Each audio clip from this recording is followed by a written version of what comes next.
नमस्कार जी, स्वागत सत्कार अभिनंदन राम राम जय श्री कृष्णा राधे राधे। कैसे हैं आप सभी? राजस्थान की सभ्यता वाले वीडियो को आप सबने बहुत प्यार दिया, उसके लिए आपका धन्यवाद। आपका बहुत बहुत आभार। मेरे प्यारे साथियों, राजस्थान के राजवंशों में ही एक महत्वपूर्ण राजवंश आता है गुर्जर प्रतिहार राजवंश। बड़ा गजब का इतिहास है सर। आज व्याख्याता सीरीज पेपर फर्स्ट के अंतर्गत हम इसी की चर्चा करेंगे। आरपीएससी फर्स्ट ग्रेड के अंतर्गत साथ ही दूसरी अन्य परीक्षाओं के लिए भी यह महत्वपूर्ण है। तो आइए शुरुआत करते हैं। देखिए, हम जिस मुद्दे पर बात करने वाले हैं वह आज का हमारा टॉपिक क्या होने वाला है, थोड़ा सा टॉपिक को समझिएगा। टॉपिक होने वाला है जी गुर्जर प्रतिहार राजवंश। बताओ क्या टॉपिक होने वाला है? तो भैया टॉपिक होने वाला है गुर्जर प्रतिहार राजवंश।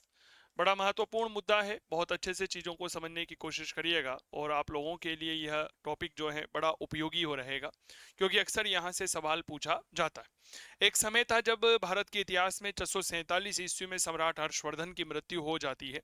सम्राट हर्षवर्धन की मृत्यु होने के बाद भारत में राजनीतिक अस्थिरता का दौर प्रारंभ हो जाता है।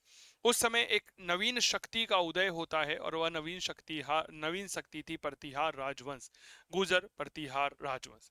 भारत के इतिहास में काफी महत्वपूर्ण राजस्थान के क्षेत्र पर एक लंबे चौड़े भूभाग पर इन्होंने द्वारा शासन किया गया। अब शुरुआत करते। देखिए मामला क्या था, लगभग 7वीं शताब्दी ईस्वी में हैन सांग जो चीनी यात्री था वह भारत आया था और उसकी किताब है सी यू की। बताओ चीनी यात्री का नाम क्या है? तो मेरे दोस्त याद रखिएगा, सी यू की। शुरुआत कर रहे हैं 7वीं शताब्दी से और इस 7वीं शताब्दी में एक चीनी यात्री, बताओ कौन सा यात्री भैया, कहाँ का था, चीन का रहने वाला था, चीनी यात्री था, नाम था हैन सांग। क्लियर हो गई? हैन सांग का जो ग्रंथ होता है या इसके द्वारा लिखित किताब है उसे हम कहते हैं सी यू की। क्या ये बात क्लियर हो गई? क्या कहते हैं भाई साहब? सी यू की कहते हैं। यह हैन सांग राजस्थान आया। अब इस समय क्या होता था, हमारे राजस्थान पर गुर्जर प्रदेशों का या हम ऐसा कह सकते हैं गुर्जर प्रतिहारों का शासन था। क्लियर हो गई? इसीलिए राजस्थान को नाम दिया जाता था गुजरात्रा। क्या कहा जाता था? गुजरातरा कहा जाता था। बात आपके समझ में आ गई होगी।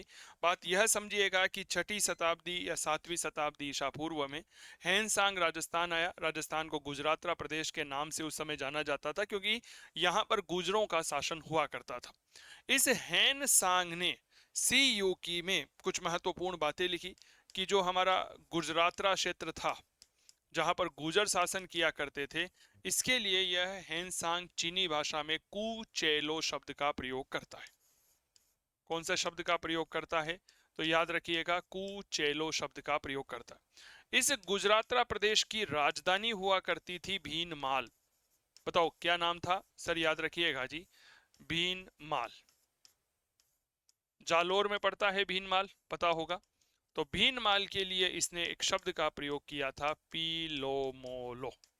बताओ भाई कौन से शब्द का प्रयोग किया? तो भैया नाम याद रखिएगा जी, पीलोमोलो। क्लियर हो गई? तो हैनसांग ने अपनी किताब सी यू की में गुजरातरा को कुचेलो और भीनमाल को पीलोमोलो कहा था। इसके बाद अगर मैं कुछ बात करना चाहूं तो यह हैनसांग वही है जिसने बैराट की भी यात्रा की थी और बैराट को पार यात्र के नाम से संबोधित किया था। बताओ इसने बैराट को क्या कहा था? तो भैया याद रखना, बैराट के लिए यह शब्द का प्रयोग करता है पार यात्र।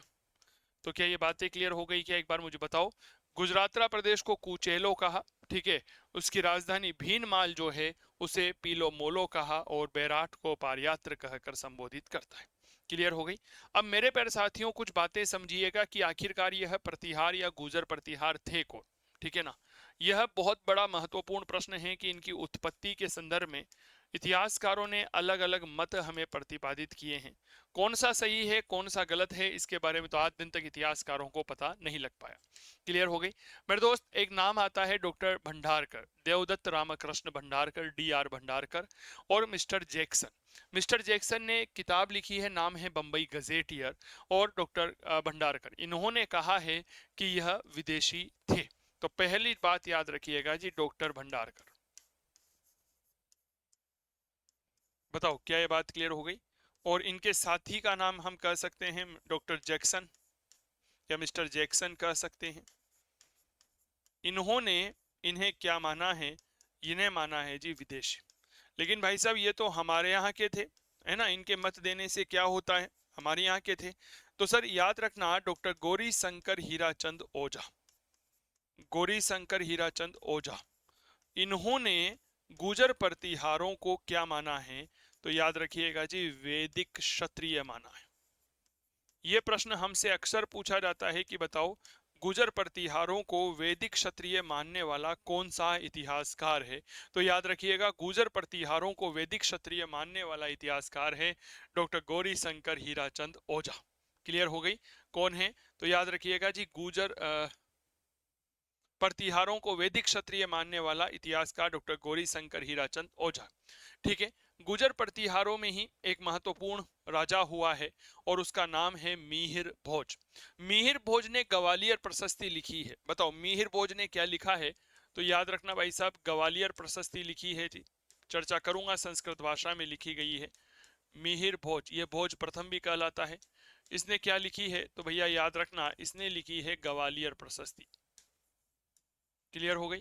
और इस ग्वालियर प्रशस्ति में प्रतिहारों को क्या माना गया है, तो कहा गया है कि भैया हम कौन हैं, हम राम के भाई जो लक्ष्मण हैं उन लक्ष्मण की संतान हैं।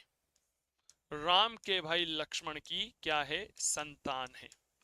तो राम के भाई लक्ष्मण की संतान किसमें माना गया है, तो मेरे प्यारे साथियों याद रखिएगा यह माना गया है ग्वालियर प्रशस्ति। और ग्वालियर प्रशस्ति की रचना किसने की थी, मिहिर भोज ने की थी। संस्कृत भाषा में यह लिखा हुआ है। एक हम राजपूतों की उत्पत्ति के संदर्भ में एक मत देखते हैं।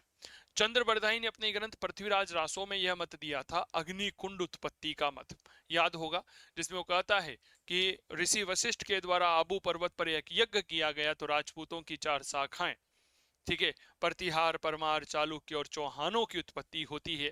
तो उसमें प्रतिहार कौन थे, अग्निय वंशीय थे। तो एक नाम याद रखिएगा, डेट्स कॉल्ड चंद्रबरदाई। चंद्रबरदाई ने अपनी किताब पृथ्वीराज रासो, इस पृथ्वीराज रासो में क्या माना है, तो भैया अग्निकुंड से माना है, अग्निकुंड से उत्पन्न बताया है। बताओ भाई, क्या ये बात क्लियर हो गई, क्या उत्पन्न माना है जी, अग्निकुंड से उत्पन्न माना है कि भाई ये कौन थे, अग्निकुंड से उत्पन्न थे। तो मेरे प्यारे साथियों प्रतिहारों के संदर्भ में उत्पत्ति को लेकर के 4 बातें देखने को मिलती है। पहली बात यह देखने को मिली कि डॉक्टर D.R. भंडारकर, देवदत्त रामकृष्ण भंडारकर और मिस्टर जैक्सन जिन्होंने किताब लिखी बंबई गजेटियर, उसके अनुसार यह गुर्जर प्रतिहार कौन थे, विदेशी थे। डॉक्टर गौरी शंकर हीराचंद ओझा ने विरोध दर्ज करवाया कि भाई साहब ये विदेशी थे कैसे, हमें बताओ तो सही, ये तो भारतीय थे और भारतीय में वैदिक क्षत्रिय थे। क्लियर हो गई। फिर एक मिहिर भोज करके राजा होते हैं, उन्होंने ग्वालियर प्रशस्ति लिखी और ग्वालियर प्रशस्ति में प्रतिहारों के बारे में कहा कि यह कोई और नहीं, यह हम कोई और नहीं, हम स्वयं स्वयंभू भगवान राम के जो भाई हैं लक्ष्मण, उनकी हम संतान हैं। और चंद्रबरदाई ने अपनी किताब पृथ्वीराज रासो में इन्हें क्या बताया है, अग्निकुंड से उत्पन्न बताया।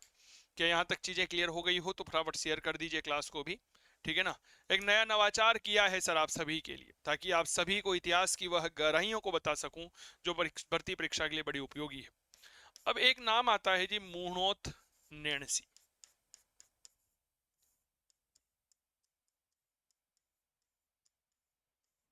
मुणोत नैणसी के बारे में आप सभी जानते हैं, ये मारवाड़ के राजा जसवंत सिंह के देश दीवान के पद पर थे।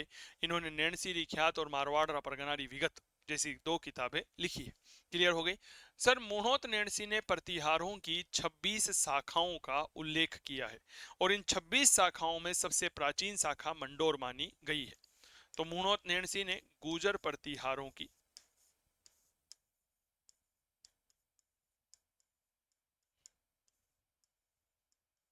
गुर्जर प्रतिहारों की 26 शाखाओं का उल्लेख किया। कितनी शाखाओं का उल्लेख किया भाई साहब, 26।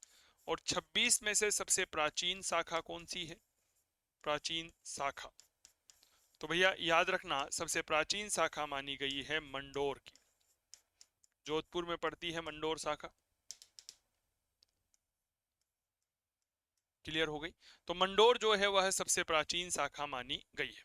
क्या ये बात क्लियर हो गई? ठीक है। मंडोर शाखा जो है वह सबसे प्राचीन शाखा मानी जाती है। अब हमारे इतिहास की शुरुआत हम यहीं से करते हैं, मंडोर के प्रतिहार। अच्छा, एक बात तो मिस्टर जैक्सन की किताब का नाम याद रखिएगा जी। नाम आता है मिस्टर जैक्सन की किताब, बंबई गजेटियर।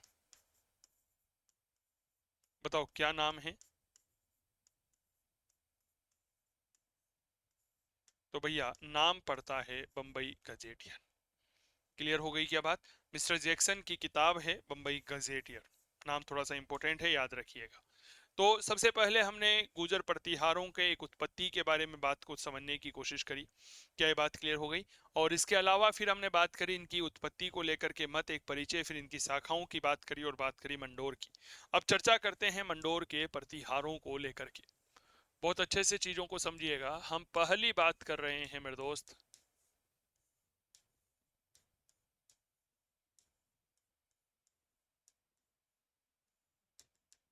मंडोर के प्रतिहार। देखिए साहब, मंडोर के प्रतिहार राजवंश को लेकर के जो अक्सर सवाल हमसे पूछा जाता है, वह पूछा जाता है इसके संस्थापक को लेकर के। ठीक है, तो इसका संस्थापक था, नाम आता है हरीश चंद्र। यह हरीश चंद्र ही रोहिला द्वितीय कहलाता है। क्लियर हो गई? तो बताओ इस प्रतिहार राजवंश का पहला शासक कौन हो गया? तो भैया पहला राजा हो गया हरीश चंद्र। हरीश चंद्र को ही क्या कहा जाता है? तो कहा जाता है रोहिला द्वितीय। रोहिला द्वितीय। क्लियर हो गए? अब इसके बारे में दो तीन बातें। पहली बात तो संस्थापक था। और मेरे दोस्त देखो, इसके बारे में एक कहावत यह भी लोकप्रिय है कि इसने दो विवाह किए थे। समझ में आ गई क्या? कितने विवाह किए थे? तो याद रखिएगा, इसने कुल मिलाकर के दो विवाह किए थे। एक विवाह ब्राह्मण राजकुमारी से किया था, तो उससे जो उत्पन्न पुत्र हुए उन्होंने ब्राह्मण प्रतिहार की स्थापना करी, और एक क्षत्रिय रानी से किया था जिसका नाम था भद्रा।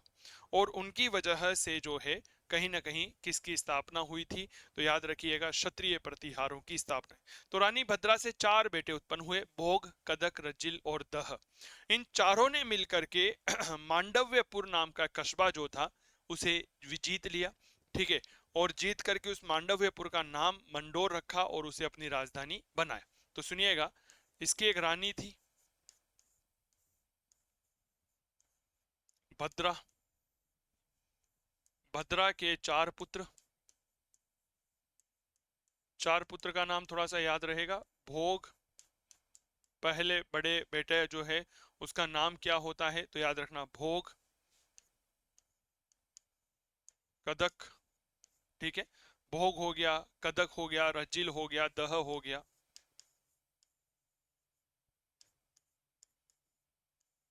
रज्जिल और दह।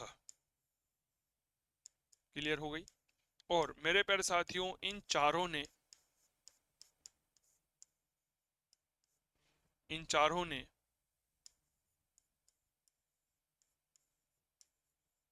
मांडव्यपुर, मांडव्यपुर को ही हम कहते हैं मंडोर, मंडोर को जीता, वह इसे राजधानी बनाया।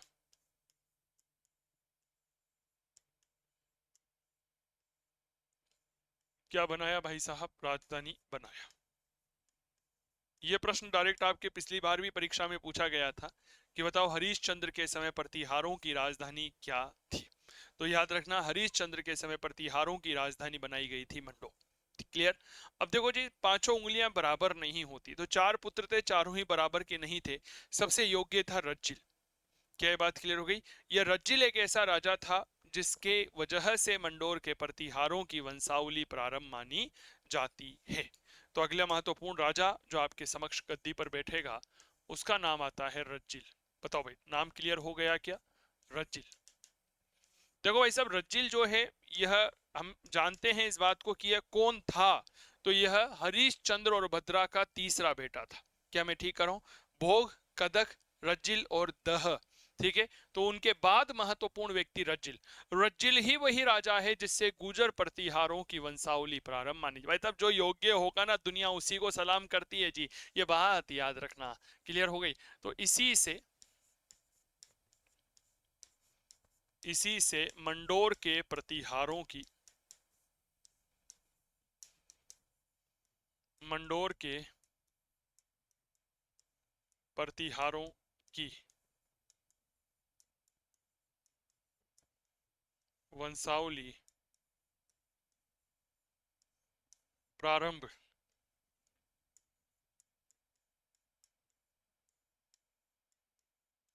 मानी जाती है। मंडोर के जो वंशावली थी वहां से की प्रारंभ जो है वह रज्जिल के शासनकाल से ही मानी जाती है। क्लियर हो गया। डायरेक्ट प्रश्न बनता है रज्जिल को लेकर के। इसके बाद अगला व्यक्ति जो गद्दी पर बैठता है मेरे दोस्त याद रखिएगा, उसका नाम आता है नरभट्ट। ठीक है, बड़ा गजब का व्यक्ति था नरभट्ट। नरभट्ट जो है इसने पिल्ला पन्नी की उपाधि धारण करी। अब आप सोचोगे सर ये पिल्ला पन्नी क्या होता है। पिल्ला पन्नी के दो अर्थ इतिहासकारों ने बताए हैं सर। पहला अर्थ बताया है ब्राह्मणों को संरक्षण देने वाला, और एक दूसरा अर्थ बताया है जी साहसिक कार्य करने वाला। तो नरभट्ट ने कौन सी उपाधि धारण करी थी, याद रखिएगा पिल्ला पन्नी। और इसके दो अर्थ बताए गए हैं। पहला अर्थ बताया गया है ब्राह्मणों को संरक्षण देने वाला, और दूसरा बताया गया है साहसिक कार्य करने वाला। तो सर एक नाम याद रखिएगा, लेट्स कॉल नरभट्ट। ये अगला महत्वपूर्ण प्रतिहार राजा जो आपके बीच में बना, और इसने क्या किया तो याद रखिएगा पिल्ला पन्नी, पिल्ला पन्नी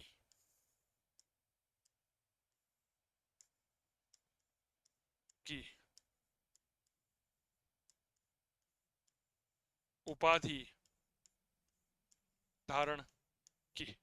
और पिल्ला पढ़नी का अर्थ क्या होता है, तो भैया दो अर्थ बताए गए हैं, मैं वो दोनों ही लिखवा देता हूं। पहला होता है ब्राह्मणों को संरक्षण देने वाला, ब्राह्मणों का संरक्षक लिख लीजिए। और मेरे दोस्त याद रखिएगा दूसरा जो होता है वह क्या होता है, याद रखिए साहसिक कार्य करने वाला। तो साहसिक लिख सकते हो, उसमें कोई दो राय नहीं है। क्लियर हो गए, बहादुर जिसे हम कहते हैं। ठीक है ना। मुझसे अक्सर विद्यार्थी कहते हैं, अच्छा एक चीज मेरे दिमाग में आई, अच्छा एक बार बताओ आप लोगों ने इसके नोट्स बनाए नहीं बनाए। सच सच बताना, झूठ मत बोलना भाई। कमेंट करके, मैं प्रत्येक विद्यार्थी का कमेंट पढ़ता हूँ। क्लियर हो गई। कल परसों एक विद्यार्थी का कमेंट आया, सर मजा आ गया, आपने पूरा कोर्स करवा दिया। मेरे दोस्त मेरी जिम्मेदारी है जी कोर्स करवाने की, नहीं क्यों करवाऊंगा, क्या मैं ठीक कर रहा हूँ। तो आप में से कितने विद्यार्थी हैं जिन्होंने नोट्स बना लिए हैं, वह एक बार कमेंट जरूर कर दीजिएगा। नोट्स नहीं बनाए हैं तो मैं फिर निवेदन कर रहा हूँ, फर्स्ट ग्रेड जीके का यह कोर्स चल रहा है और आप इसके नोट्स बनाइए। बड़ा महत्वपूर्ण है सर, बहुत जबरदस्त चीजें चल रही है। ये बात क्लियर हो गई होगी, क्लियर हो गई। चलो सर, तो बहुत अच्छी चीजें हैं।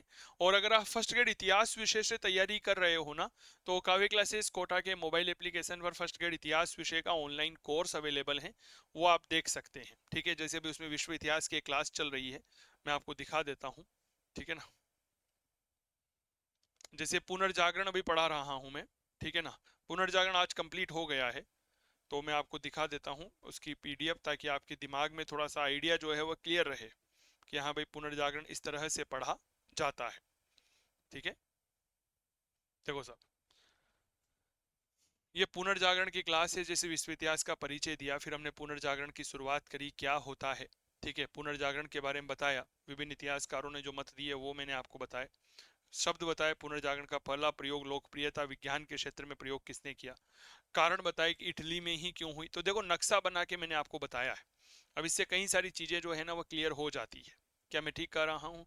जेरूशलम क्रूसेड्स विवाद मैंने बताया, तो आप यहाँ पर देखिए इस तरह से मानचित्रों के माध्यम से हम बताते हैं। क्लियर हो गई। अब देखो क्रूसेड्स का चित्र बता दिया पूरा, है ना। अरबवासी किस तरह से स्वतंत्र चिंतन की शुरुआत होती है, तो पूरा विश्व का मानचित्र बना करके आपको बताया है जी मैंने। क्लियर हो गई। स्वतंत्र चिंतन, सामंतवाद की बात करी, कागज के प्रयोग की बात करी, तो इस तरह से जोहेन गुटेनबर्ग का चित्र मैंने बता दिया आपको। भौगोलिक खोजें, हेनरी द नेविगेटर, किस तरह से भौगोलिक खोजें हुई, कौन कौन सा खोजा गया। कुस्तुन दुनिया के पतन को बताया मैंने आप लोगों को, रोमन साम्राज्य के बारे में बताया।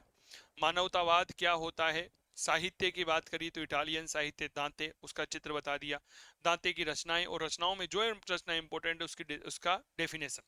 फ्रांसिस पेट्रार्क के बारे में बताया, क्लियर, पेट्रार्क की रचनाएं, बुकाशियो, निकोलो मेकियावली ने क्या क्या लिखा है, लोरेंजो वाला जो है फ्रांसीसी साहित्य की चर्चा करी, मॉन्टेन अंग्रेजी साहित्य की बात करी, जेफरी चौसर, टॉमस मूर की यूटोपिया। तो इस तरह से चीजें पढ़ाता हूं मैं। क्या ये बात क्लियर हो गई? तो फिर देरी मत करो, आज ही आप काव्य क्लासेस कोटा का मोबाइल एप्लीकेशन डाउनलोड करो और सीधा डाउनलोड कर कर जो है आप लाभ उठाइए काव्य क्लासेस कोटा के मोबाइल एप्लीकेशन पर चल रहे फर्स्ट ग्रेड इतिहास विषय के ऑनलाइन कोर्स का। ठीक है, बड़ा बेनिफिशियल है सर, केवल 3,999 की फीस है और सारा कोर्स जो है वो मैं खुद ही करवाने वाला हूँ। कई सारे विद्यार्थी जुड़ चुके हैं, आप भी लाभ उठाइए। तो मेरे दोस्त, नरभट्ट जो है ये गद्दी पर बैठा, इसके बाद गद्दी पर बैठा जी नागभट्ट प्रथम। बताओ भाई गद्दी पर कौन बैठा? तो मेरे दोस्त याद रखना, नागभट्ट प्रथम। नागभट्ट प्रथम ने क्या किया, विचार किया कि भाई अब मंडोर से जो है वह राजधानी हम स्थानांतरित करेंगे। मंडोर से राजधानी कहाँ स्थानांतरित करेंगे? अब समय आ गया है विस्तार करने का। तो यह अपनी राजधानी, मेरे प्यारे साथियों याद रखिएगा, मंडोर से मेड़ता ले आया। यह कई बार हमसे सवाल पूछा गया है। तो इसने मेड़ता को राजधानी बनाया। किसको राजधानी बनाया? तो भैया याद रखना, मेड़ता को।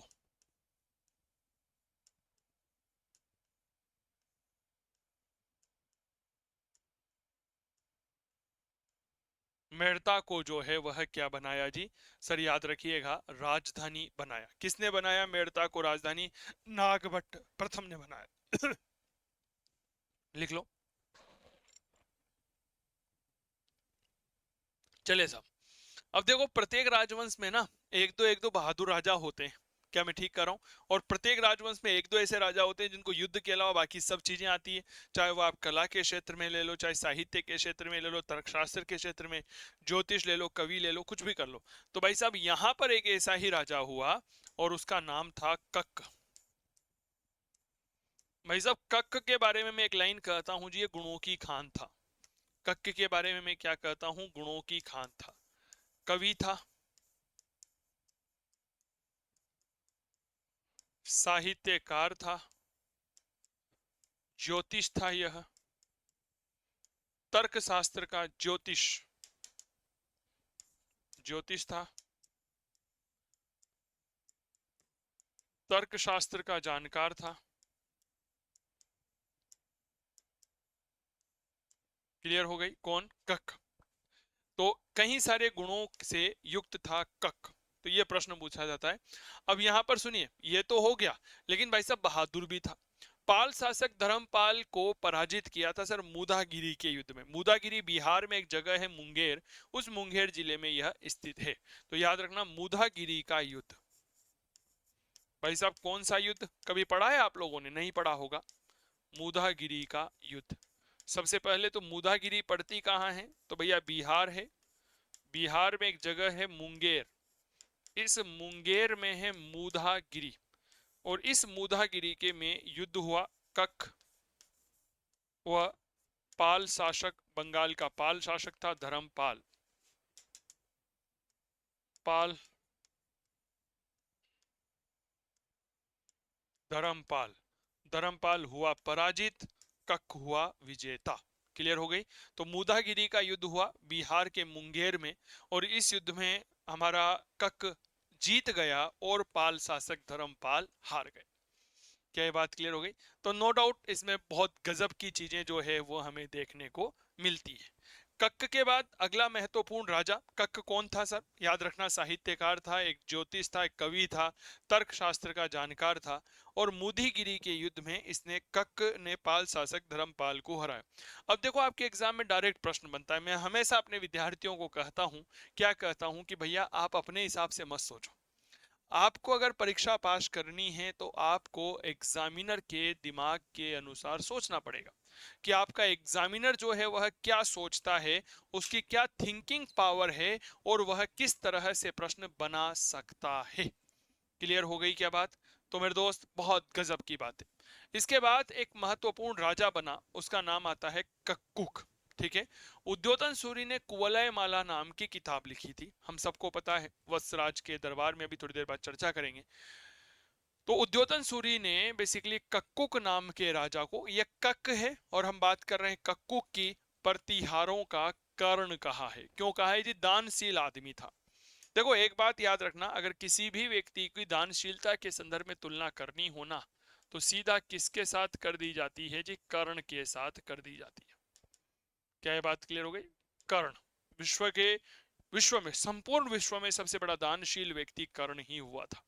अपना अंगूठा दान कर दिया था, पता होगा, अपना कवच कुंडल दान कर दिए थे कक ने। ठीक है, कई सारी मूवीज भी बन चुकी है इस मुद्दे पर, थोड़ा सा याद रखिएगा। तो कक्कुक कौन था? तो भैया कक्कुक जो है यह एक दानशील था, दानदाता था, और दानदाता की वजह से उद्योतन सूर्य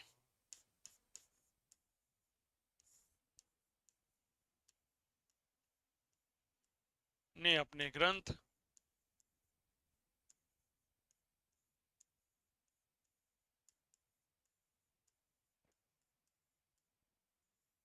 कुवलय माला में इसे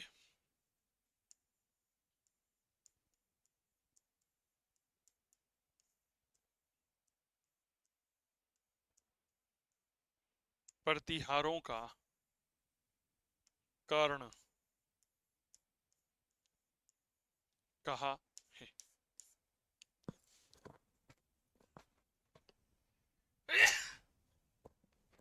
प्रतिहारों का कर्ण कहा है, क्षमा प्रार्थी हूं।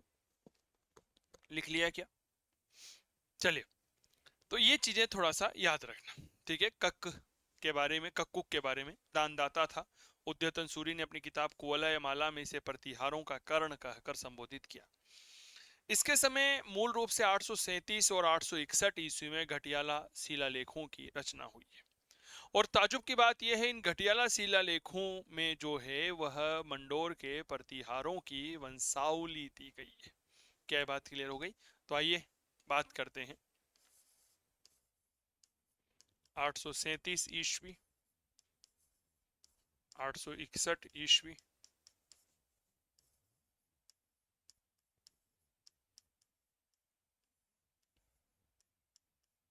घटियाला शिलालेख उत्कीर्ण हुए। क्या उत्कीर्ण हुए सर?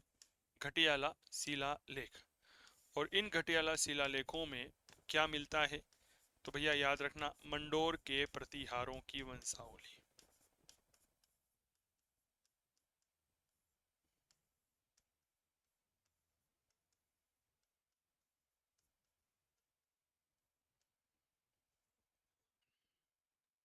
मंडोर के प्रतिहारों की वंशावली हमें यहाँ पर देखने को मिलती है। कहाँ पर देखने को मिलती है? घटियाला शिलालेखों। क्लियर हो गई? बताइए मेरे दोस्त। इसके बाद अगर हम मंडोर के प्रतिहारों में बात करते हैं, तो एक राजा बना, डेट्स कॉल्ड इंदा परिहार या इंदा प्रतिहार। यह मंडोर के प्रतिहार वंश का अंतिम शासक था। मंडोर के प्रतिहार वंश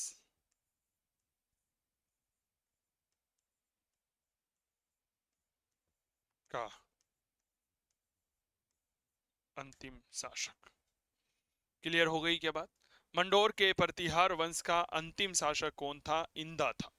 तो ये जो हमने राजाओं के बारे में चर्चा करी, इनको बारे में एक बार दोबारा देखिएगा। हमने बात करी थी, आज हमारी क्लास की शुरुआत, अभी खत्म नहीं हुई है क्लास मेरे छोरों और छोरियों, याद रखना है ना मेरे वीरों, मेरी वीरांगनाओं। गुजर प्रतिहार 7वीं शताब्दी में चीनी यात्री हैंस सांग ने किताब लिखी सीयू की। राजस्थान उस समय गुजरातरा कहलाता था, तो इसने गुजरातरा को क्या कहा था? याद रखिएगा, कुचेलो। राजधानी भीनमाल को पीलो मोलो, बैराट को पारयात्र कहा है।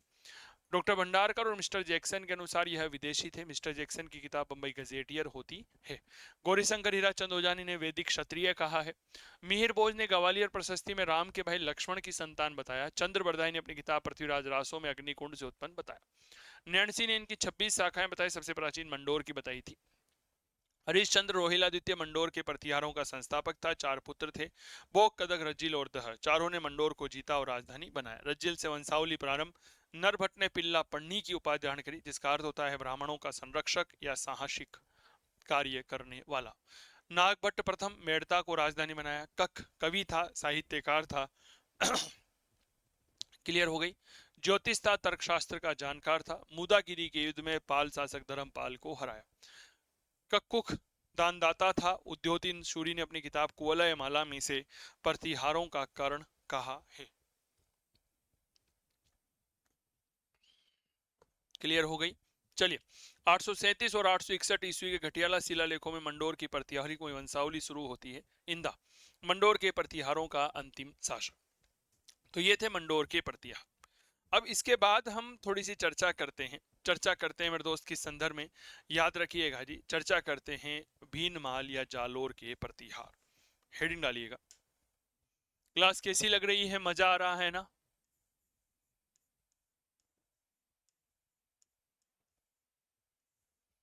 भीनमाल या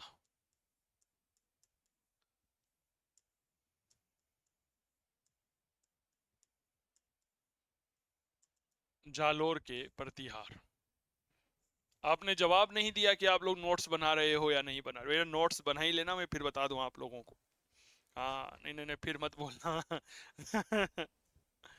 हम क्या करते हैं ना, सामान्यतः किसी भी चीज को बहुत हल्के में ले जाते हैं कि कब बना लेंगे सर, क्या लगता है, घर का ही बात है मेरे वीरों है। ऐसे मत सोचा करो आप लोग।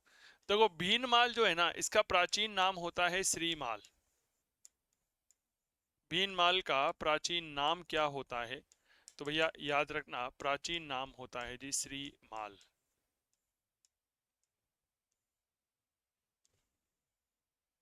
और इस राजवंश का संस्थापक होता है नागावलोक। और इसी नागावलोक को कहा जाता है नागभट्ट प्रथम। क्लियर हो गई? क्या कहा जाता है जी? नागभट्ट प्रथम।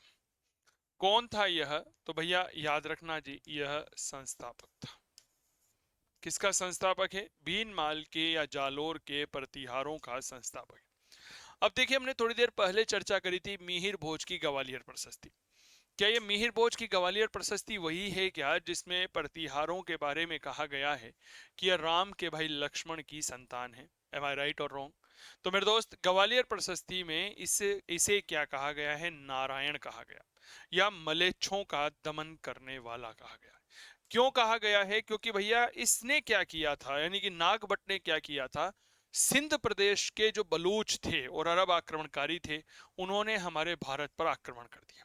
नागभट्ट ने जबरदस्त तरीके से भाई साहब उनको पकड़ पकड़ के पीटा था। क्लियर हो गई?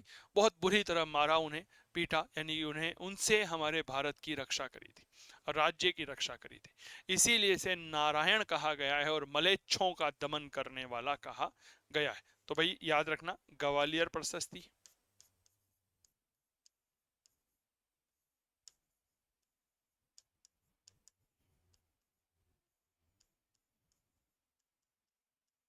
में इसे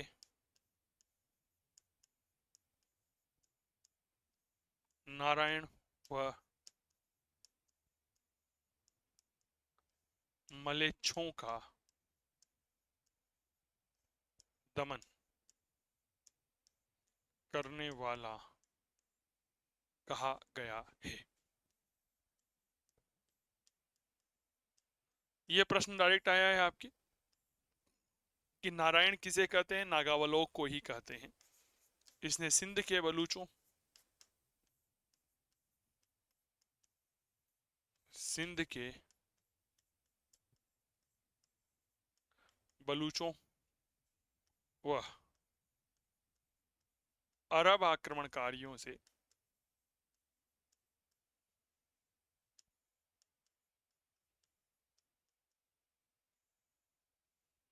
कार्यों से राज्य की रक्षा की। एक बार आपके अधीनस्थ कर्मचारी चयन बोर्ड में यह सवाल पूछा गया था कि बताओ, सिंध के बलूचों और अरब आक्रमणकारियों को पराजित करने वाला राजा कौन था? तो याद रखना, यह नागभट्ट प्रथम था। क्लियर हो गई क्या बात? हाँ या ना का जवाब दीजिएगा। ठीक है, चलिए सर। इसके बाद अगला जो व्यक्ति गद्दी पर बैठता है उसका नाम होता है वत्सराज। ये वत्सराज वही है जिसके समय मेरे प्यारे साथियों कन्नौज को लेकर के त्रिपक्षीय संघर्ष की शुरुआत हुई थी। क्या ये बात क्लियर हो गई? इसीलिए वत्सराज के बारे में यह भी कहा जाता है कि साहब ये भीनमाल के प्रतिहारों का वास्तविक संस्थापक माना जाता है। क्लियर हो गई? तो आइए कुछ चर्चाएं करते हैं वत्सराज को लेकर के।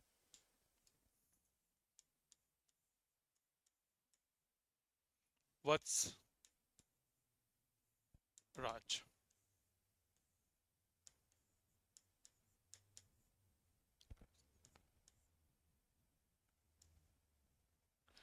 क्या कहा जाता है भैया? तो याद रखना, वास्तविक संस्थापक, रियल फाउंडर।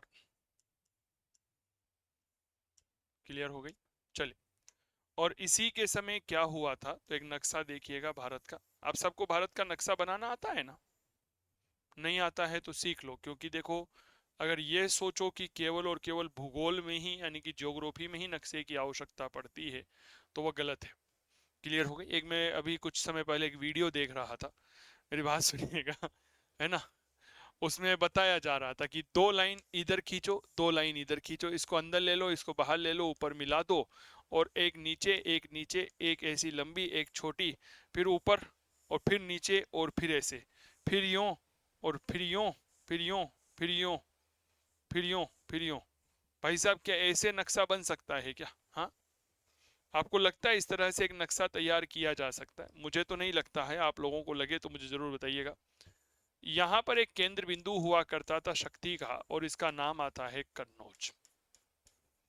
कन्नौज बेसिकली मैं आपको थोड़ा सा इतिहास में बता देता हूं। कन्नौज को ही हमारे इतिहास में कान्य कुंज नगर, महोदया श्री कहा जाता है। सम्राट हर्षवर्धन ने कन्नौज को महत्व प्रदान किया, राजनीतिक शक्ति का केंद्र बनाया और भारत की राजनीति का शक्ति स्थल तैयार किया। कन्नौज शिक्षा के केंद्र के रूप में विकसित हुआ था, और कन्नौज में कई सारी महत्वपूर्ण समितियों की स्थापना सम्राट हर्षवर्धन ने की। 447 ईस्वी में सम्राट हर्षवर्धन की मृत्यु हो जाती है। उसके बाद उसका कोई उत्तराधिकारी नहीं था, तो मेरे प्यारे साथियों छोटी छोटी जो शक्तियां थी उन्होंने कन्नौज पर अधिकार को लेकर के संघर्ष की शुरुआत कर दी। ठीक है, तीन शक्तियों में मूल रूप से यह संघर्ष शुरू हुआ था, जैसे राजस्थान और गुजरात। इन दोनों ने में जो शक्ति शासन करती थी उसका नाम था गुजर प्रतिहार, और गुजर प्रतिहारों का राजा था वत्सराज। गुजर प्रतिहार चाहते थे कि भाई साहब हम भी कन्नौज पर अधिकार कर लें। दक्षिणी भारत में एक शक्ति राज किया करती थी और उसका नाम था राष्ट्रकूट। बताओ भाई क्या नाम था? राष्ट्रकूट हुआ करती थी, और इसका शासक था ध्रुव प्रथम। ये भी चाहता था कि भाई हम जीत लें। यहां आ जाता है बंगाल, और मेरे दोस्त बंगाल में था आपके पाल वंश, और पाल वंश का राजा था धर्मपाल। बताओ क्या नाम था? तो याद रखना, धर्मपाल। ये सारे के सारे ही अधिकार करना चाहते थे कहां भाई साहब? आपके कन्नौज पर। ठीक है, तो इसी के समय कन्नौज को लेकर के, कन्नौज पर नियंत्रण,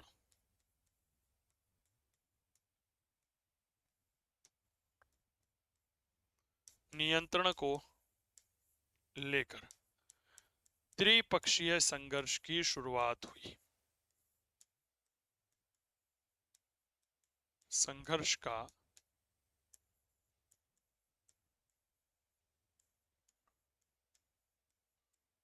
अब यहां पर एक बहुत अच्छे से बात समझिएगा कि मूल रूप से कन्नौज पर नियंत्रण को लेकर के जो ये त्रिपक्षीय संघर्ष चला था, यह लगभग 100-150 साल चला।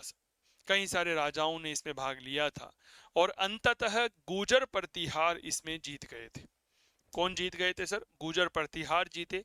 गुर्जर प्रतिहारों का एक बहुत गजबकार, बहुत शक्तिशाली राजा था, नाम था मिहिर भोज। उस मिहिर भोज के नेतृत्व वाले प्रतिहारों ने यहाँ पर शासन किया। क्या ये बात क्लियर हो गई? और कन्नौज पर अधिकार कर लिया।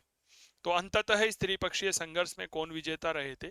तो भाई साहब याद रखना, गुर्जर प्रतिहार विजेता रहे, और गुर्जर प्रतिहार विजेता रहे मिहिर भोज के नेतृत्व में। तो मोटा मोटी जब कभी भारत का इतिहास आप लोगों को पढ़ाऊंगा, सम्राट हर्षवर्धन की चर्चा करेंगे। हालांकि मैंने काव्य क्लासेस कोटा के मोबाइल एप्लीकेशन पर जो मेरा ऑनलाइन कोर्स चल रहा है ना इतिहास का, उसमें हर्षवर्धन के संदर्भ में चर्चा कर ली है। आप चाहें तो वो कोर्स देख सकते हैं, एक बार विजिट कर सकते हैं, वहां पर आपको कई सारी बिल्कुल बेहतरीन जानकारियां उपलब्ध हो जाएगी। क्या ये बात क्लियर हो गई? तो मेरे प्यारे साथियों, अपनी बात को हम आगे बढ़ाते हैं और यहाँ पर कुछ बातें आप लोगों के बीच में और करते हैं। वत्सराज एक ऐसा गजब का राजा था भाई साहब कि इसने ओशिया में महावीर जैन मंदिर का निर्माण करवाया। ओशिया पड़ता है जोधपुर में। और एक बात और याद रखिए, ओशिया में जहां पर भी जैन मंदिर बने हुए हैं, बहुत अच्छे से बातों को समझिएगा, ठीक है सर, वह सारे मंदिर बने हुए हैं गुर्जर प्रतिहार शैली में। ठीक है, किस शैली में बने हुए हैं? गुर्जर प्रतिहार शैली में बने हुए हैं, और इसी शैली को हम महामारू शैली भी कहते हैं। तो अगली लाइन लिखेंगे, वत्सराज ने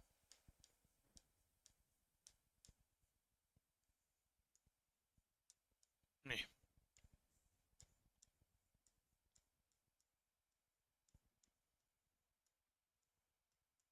ओशिया में महावीर जैन मंदिर का निर्माण करवाया। महावीर जैन मंदिर।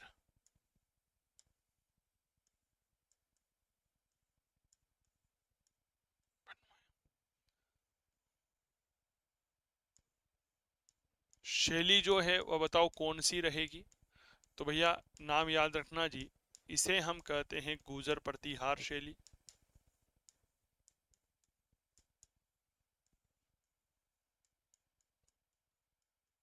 इसे ही हम कहते हैं महामारू शैली। क्लियर हो गई? क्या कहते हैं सर? तो याद रखना, महामारू शैली के तौर पर हम इसे जानते हैं। वत्सराज के समकालीन कुछ लोग थे, जैसे जिनसेन सूरी, इसने हरिवंश पुराण लिखा। उद्योतन सूरी, इन्होंने कुवलय माला लिखे। तो वत्सराज के दरबारी विद्वानों में थोड़ा सा याद रखना,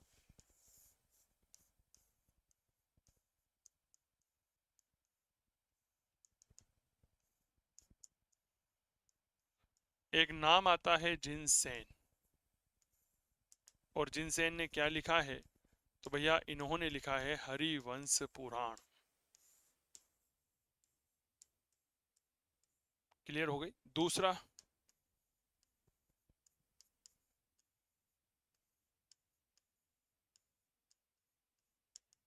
उद्योतन सूरी, और इन्होंने किताब लिखी है कुवलय माला। ठीक है, कुवलय माला। दोनों प्रश्न पूछे जाते हैं, ये कुवलय माला वही है जिसके संदर्भ में मेरे दोस्त इतिहास काफी महत्वपूर्ण बनता है। क्लियर हो गई?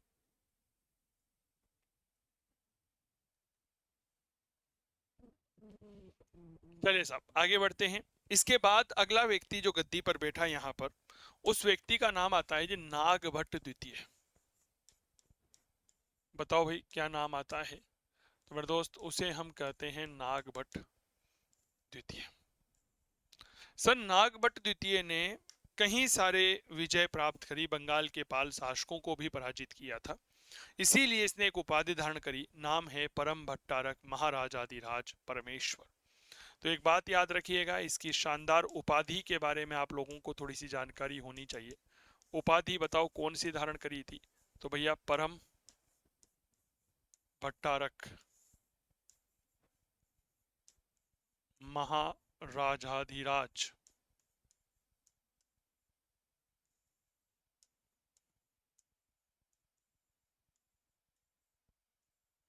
परमेश्वर। ठीक है, कौन सी उपाधि धारण करी? तो याद रखिएगा, परम भट्टारक महाराजाधिराज परमेश्वर की यह उपाधि धारण कर लेते हैं, और इसे नाम दिया गया नागभट्ट द्वितीय। क्लियर हो गई? सर इसके बाद एक गजब का व्यक्ति गद्दी पर बैठा। सर गजब का व्यक्ति था मिहिर भोज, जिसे हम भोज प्रथम कहते हैं। 836 से लेकर 886 ईस्वी, लगभग 50 वर्ष तक भारत की गद्दी पर शासन करता है। बहुत गजब का इतिहास मिहिर भोज का, समझिएगा मेरे वीरों और मेरी वीरांगनाओं। नाम आता है मिहिर भोज। इसे हम इतिहास में भोज प्रथम भी कहते हैं। ठीक है, क्या कहते हैं सर, याद रखना, भोज प्रथम। यह 836 से लेकर के 886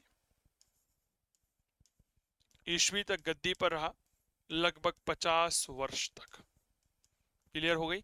सर कौन था यह आखिर, मिहिर भोज थे कौन, इतना गजब का युवक? तो रामभद्र और अप्पा देवी का पुत्र था, 50 वर्ष तक शासन किया, आदि वराह प्रभाष की उपाधियां धारण करी, आदि वराह प्रकार के सिक्के जारी किए और भागवत धर्म का अनुयायी था।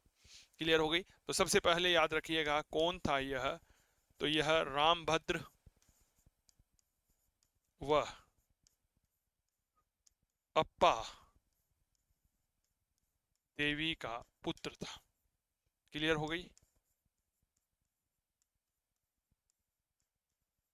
आदि वराह व प्रभाष की उपाधियां धारण करी,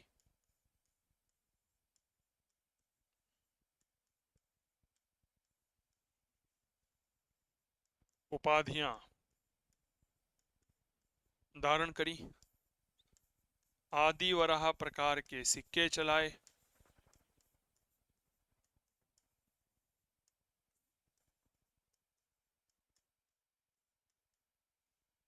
क्लियर हो गई क्या बात? आदि वराह प्रकार के सिक्के चलाए। कौन से धर्म को मानने वाला था, तो भैया याद रखना, भागवत धर्म का अनुयायी था।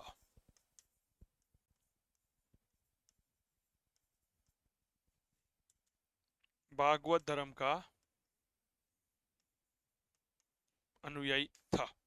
क्लियर हो गई। चलिए, एक अरबी यात्री होता है जी सुलेमान, ठीक है, भारत आता है वह, और भारत आकर के गुजर प्रतिहारों की सैन्य शक्ति और समृद्धि का उल्लेख करता है।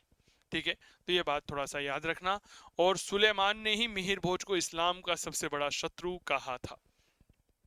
क्या कहा था? इस्लाम का सबसे बड़ा शत्रु कहा। चलिए आओ थोड़ी सी चर्चा कर लेते हैं हम इसके बारे में कुछ और, विशेष तौर पर सुलेमान के बारे में। अरबी यात्री सुलेमान जो है,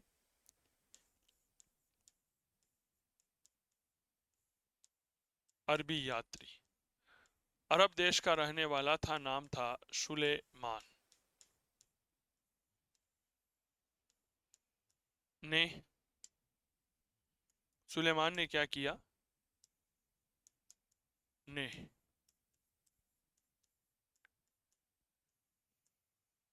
प्रतिहारों की शक्ति व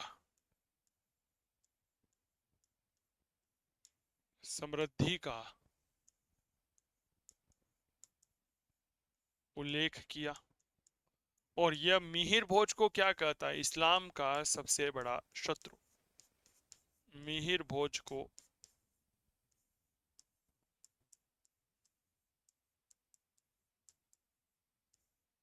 इस्लाम का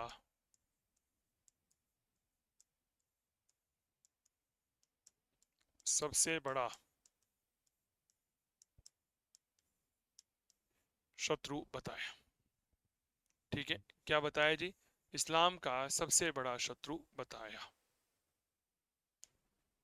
लिख लो भाई। तो सुलेमान जो है अरबी यात्री, इसने मिहिर भोज के संदर्भ में कई सारी बातें कही थी। सर मिहिर भोज जो है ना, इसने ही ने ग्वालियर प्रशस्ति की रचना की थी, उसके संदर्भ में हमने पहले बात कर ली है कि नागभट्ट प्रथम को नारायण और क्या कहा गया है, मलेच्छों का दमन करने वाला बताया गया है। और अपने बारे में कहा है कि भैया प्रतिहार कौन है, तो प्रतिहार राम के भाई लक्ष्मण की संतान है। मिहिर भोज एक साहित्यकार भी था, उसने कई सारी शानदार रचनाएं लिखी, जैसे सर्वस्व श्रृंगार प्रकाश लिखा, कृत्य कल्पतरु राज मृगांग, इस तरह की कई सारी रचनाएं इसके द्वारा लिखी गई है। क्लियर हो गई। चले, इसके बाद अगर मैं अगले महत्वपूर्ण राजा की बात करता हूं, तो सर अगला महत्वपूर्ण राजा हुआ महेंद्र पाल प्रथम। बताओ भाई राजा का नाम क्या था? तो याद रखना, डेट्स कॉल्ड महेंद्र पाल प्रथम। क्लियर हो गई। अब देखो महेंद्र पाल प्रथम के बारे में बहुत अच्छे से समझिएगा, यह मिहिर भोज का बेटा था। मिहिर भोज की मृत्यु हो जाती है 886 में, उनके बाद यह गद्दी पर बैठा। और इसके गुरु थे राजशेखर। राजशेखर एक ऐसे व्यक्ति जो महेंद्रपाल और महिपाल दोनों के दरबारी रहे हैं। राजशेखर ने कुछ शानदार किताबें लिखी है, जैसे कर्पूर मंजरी लिखा है, विद्यशाल भंजी का बाल रामायण, काव्य मीमांसा लिखी है, भुवन कोश हरविलास, बार भारत, प्रचंड पांडव, हरिविलास जैसी किताबों की रचना की है। ठीक है, तो इसके बारे में कुछ बातें जो आप लोगों के लिए बड़ी उपयोगी हैं। तो इसके गुरु कौन थे? सर गुरु थे राजशेखर। और राजशेखर जो है वह किसके दरबारी थे? तो मेरे दोस्त याद रखिएगा, यह आपके महेंद्रपाल व महिपाल प्रथम के दरबारी, महिपाल प्रथम के दरबारी। महेंद्रपाल और महिपाल प्रथम के यह कौन थे? दरबारी थे राजशेखर। इनके कुछ रचनाएं हैं जो इतिहास में बड़ी लोकप्रिय मानी जाती है। जैसे आपने एक नाम सुना होगा, कर्पूर मंजरी। कई बार सवाल आया है मेरे दोस्त, कर्पूर मंजरी। एक नाम आपने सुना होगा, काव्य मीमांसा। एक नाम याद रखिएगा, बाल भारत। एक नाम याद रखिएगा, बाल रामायण।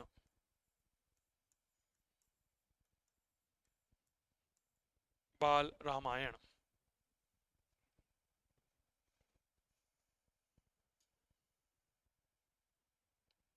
ठीक है, चलिए। एक नाम याद रखिएगा, डेट्स कॉल विद्यशाल भंजी का।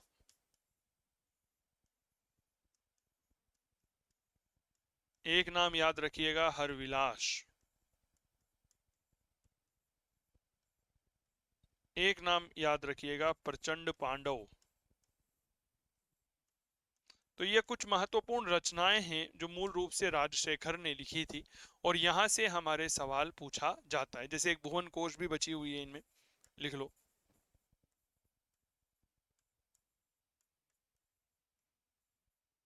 भुवन कोश। तो राजशेखर के बारे में दो तीन बातें जो अक्सर सवाल बनता है, इस बात को याद रखिएगा। पहला सवाल क्या बनता है कि राजशेखर किसके दरबारी? तो भैया महेंद्रपाल और महिपाल प्रथम के दरबारी थे। और गुरु किसके थे? महेंद्रपाल प्रथम के थे। क्या क्या रचनाएं लिखी है? कर्पूर मंजरी, काव्य मीमांसा, विद्यशाल भंजिका लिखी है, बाल भारत, बाल रामायण, हर विलास लिखी है, प्रचंड पांडव है, भवन भुवन कोश लिखी है। महेंद्रपाल प्रथम के बारे में याद रखना, यह कौन था? तो यह मिहिर भोज प्रथम का बेटा था। मिहिर भोज प्रथम का क्या था? पुत्र हुआ करता था। महेंद्रपाल के बाद गद्दी पर बैठे मेरे दोस्त, याद रखिएगा, भोज द्वितीय। उसके बाद महिपाल प्रथम गद्दी पर बैठा, लेकिन कोई महत्वपूर्ण घटना यहां पर घटित नहीं हुई है। महेंद्रपाल द्वितीय, देवपाल, और फिर अंतिम रूप से गद्दी पर बैठा राज्यपाल। राज्यपाल ने महमूद गजनवी ने आक्रमण किया था राज्यपाल के समय, कन्नौज पर आक्रमण कर दिया था। तो अगला महत्वपूर्ण शासक बनाइए, डेट्स कॉल राज्यपाल। लिखिए इसके समय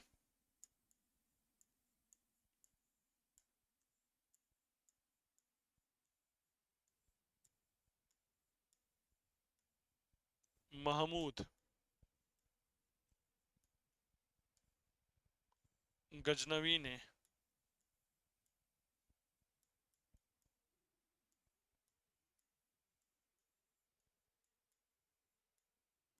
कन्नौज पर आक्रमण किया। और यह घटना घटित हुई लगभग 1018 ईस्वी के आसपास। क्लियर हो गई? और फिर इस राजवंश का अंतिम शासक बना यशपाल।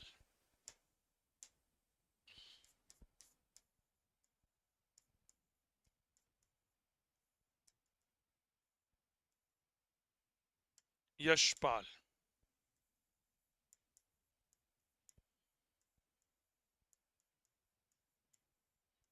अंतिम शासक। क्लियर हो गई? बेसिकली मामला यह है, 1093 ईस्वी के आसपास की बात है। गाहड़वाल शासक चंद्रदेव जो है वह यशपाल को पराजित कर लेता है और कन्नौज पर अधिकार कर लेता है।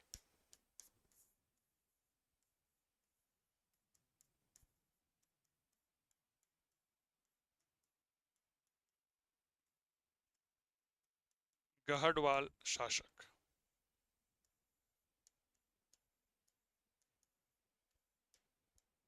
चंद्रदेव।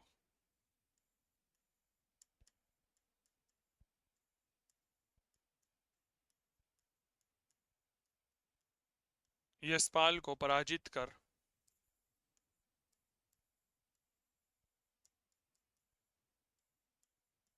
कन्नौज पर अधिकार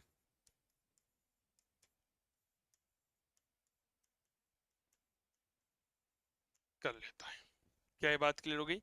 गढ़वाल शासक था चंद्रदेव, यशपाल को पराजित करता है, पराजित करने के बाद कन्नौज पर अधिकार कर लेता है और इसी के साथ जालोर या भीनमाल के प्रतिहारों का क्या हो जाता है जी? अंत हो जाता है। क्या ये बात क्लियर हो गई? तो ये था मेरे दोस्त इतिहास गुजर प्रतिहारों का। उम्मीद करता हूं आप लोगों को यह बात अच्छी लगी होगी, चीजें समझ में आ गई होगी। आप काव्य क्लासेस कोटा का मोबाइल एप्लीकेशन डाउनलोड करके इतिहास विषय का बैच जो है वह ज्वाइन कर सकते हैं। फर्स्ट ग्रेड पीजीटी इतिहास विषय का यह जबरदस्त कोर्स चल रहा है। 450 घंटों का एक विस्तृत कक्षा कार्यक्रम है। पीडीएफ में प्रिंटेबल नोट्स है, live recorded session, topic wise test series यहाँ पर चल रही है। क्या ये बात क्लियर हो गई? और मेरे दोस्त इस कोर्स की प्राइस केवल और केवल 3999। ठीक है। डेमो के लिए आप आज ही संपर्क करिए 8802060952। यह संपर्क सूत्र है। तो ये पढ़ा गुजर प्रतिहार। एक बार जो जालोर के या भीनमाल के प्रतिहार हमने पढ़े हैं, एक बार मैं उनका रिवीजन करवा देता हूं ताकि चीजें जो है वह आपके क्लियर हो जाए। ठीक है, देखिएगा। जालोर या भीनमाल, भीनमाल का प्राचीन नाम श्रीमाल था, नागावलोक या नागभट्ट संस्थापक था। ठीक है। और मेरे दोस्त इसे ग्वालियर प्रशस्ति में नारायण या मलेच्छों का दमन करने वाला कहा गया। इसने सिंध के बलूचों और अरब आक्रमणकारियों से राज्य की रक्षा की थी। वत्सराज वास्तविक संस्थापक। त्रिपक्षीय संघर्ष की शुरुआत होती है। क्लियर हो गई? चलिए। वत्सराज ने ओशिया में महावीर जैन मंदिर बनाया। गुजर प्रतिहार शैली या महामारू शैली में बना हुआ है। जिनसेन ने हरिवंश पुराण और उद्योतन सूर्य ने कुवलय माला लिखा है। नागभट्ट द्वितीय परम भट्टारक महाराजाधिराज परमेश्वर की उपाधि धारण करी। मिहिर भोज या भोज प्रथम रामभद्र और अप्पा देवी का पुत्र था। आदि वराह और प्रभाष की उपाधियां धारण करी। आदि वराह प्रकार के सिक्के चलाए, भागवत धर्म का अनुयायी था। अरबी यात्री सुलेमान ने प्रतिहारों की शक्ति समृद्धि का उल्लेख किया। मिहिर भोज को इस्लाम का सबसे बड़ा शत्रु बताया। महेंद्रपाल प्रथम मिहिर भोज का पुत्र था। इसके गुरु राजशेखर हैं, जिसने महेंद्रपाल या महीपाल प्रथम के दरबारी रहे। कुछ रचनाएं कर्पूर मंजरी, काव्य मीमांसा, बाल भारत, बाल रामायण, विद्रशाल भंजी का हरविलास, प्रचंड पांडव भुवन कोश की रचना की थी। राज्यपाल इसके समय महमूद गजनवी ने कन्नौज पर आक्रमण किया। यशपाल अंतिम शासक 1093 में गढ़वाल शासक चंद्रदेव यशपाल को पराजित करके कन्नौज पर अधिकार कर लेते हैं। और मेरा कोर्स आप सभी पर साथियों के लिए उपलब्ध है। तो बहुत बहुत धन्यवाद आप सभी का। क्लास अच्छी लगे तो प्लीज़ इसे शेयर जरूर करें, अपने दोस्तों को जरूर बताइएगा। वीडियो अच्छा लगे तो लाइक करें, चैनल पर नए हैं तो सब्सक्राइब करना मत भूलिएगा। जय हिंद, जय भारत, धन्यवाद, बाय, टेक केयर, अपना ध्यान रखिए, स्वस्थ रहें, मस्त रहें, तंदुरुस्त रहें और करते रहें इतिहास की बात चंदू जैन के साथ। बहुत बहुत धन्यवाद, नमस्कार।